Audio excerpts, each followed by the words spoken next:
It's dinner time at the Blower house, where Beth Blower lives with her 2 young children.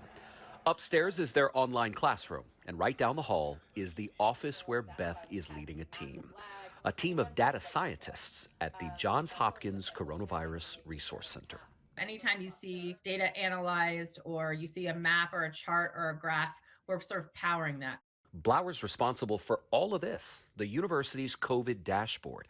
It's been used around the world to track and understand the coronavirus pandemic for nearly a year now.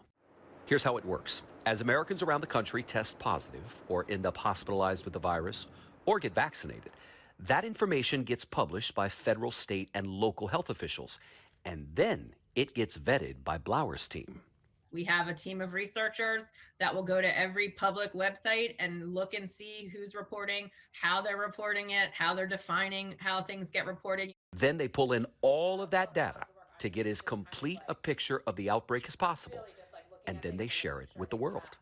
We are committed to making this as effective as possible, not only for our public users, but also for governments who are trying to use this data to navigate public policy decision-making. The data drives the shutdowns and thereby the reopenings. Exactly. And whether or not your children are in school, whether or not you have access to healthcare, this data, it's powering the decision that my parents are making when they go to the grocery store. Are they going to actually venture out? Are you going to actually wear masks?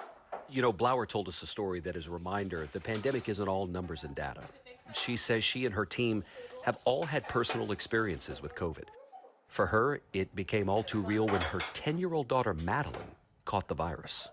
She hadn't been anywhere but school and home, and she got very sick, and it was terrifying. One of the most devastating parts of that was she looked at me and she goes, "I'm a dot on your map now." And it just like tore my heart out. It was awful. David Begnaud, CBS News, New York.